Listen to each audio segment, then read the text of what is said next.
La culture, c'est le partage, hein, fondamentalement. Et le partage ne se fait pas que dans un sens. Bonjour Thomas. Bonjour Delphine. Merci d'avoir accepté notre invitation pour participer à cette speed interview pour répondre à quelques questions concernant l'égalité des chances. Mais avant de commencer, pourrais-tu très rapidement te présenter? Je m'appelle Thomas Paris, comme tu sais. Je suis professeur associé à HEC depuis 20 ans maintenant, à peu près. Et je dirige un programme qui s'appelle le Master Média Art et Création, MAC pour les intimes. Aujourd'hui, l'objectif, c'est à travers un petit jeu de cartes, un petit tirage au sort, c'est que tu puisses me répondre, mais du tac au tac, naturellement, spontanément, sur l'égalité des chances. Je te mets les cartes, à toi de tirer au sort 3 cartes et d'y répondre. Eh ben, je vais commencer par celle du milieu.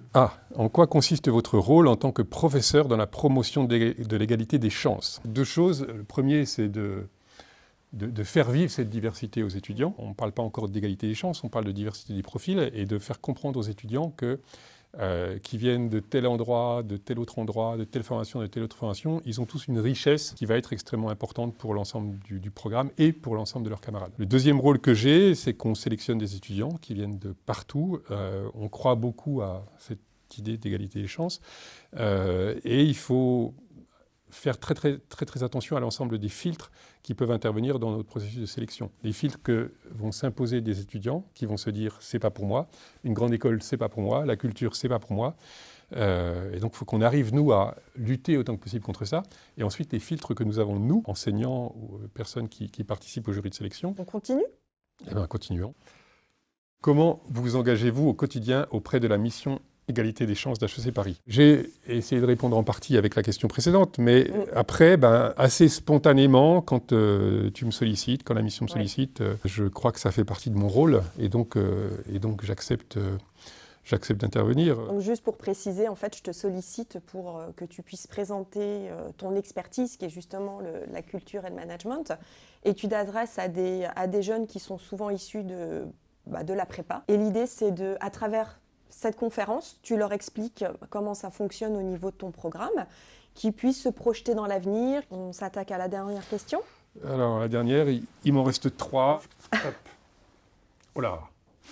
Si l'égalité des chances était une chanson, laquelle choisiriez-vous? Curieusement, c'est la chanson de Earth, Wind & Fire qui doit s'appeler Boogie Wonderland dans le film Intouchable. Il y a cette scène où finalement Omar Sy, qui vient d'un milieu complètement différent, petit à petit prend confiance en lui, prend confiance en ses goûts, et ça c'est essentiel.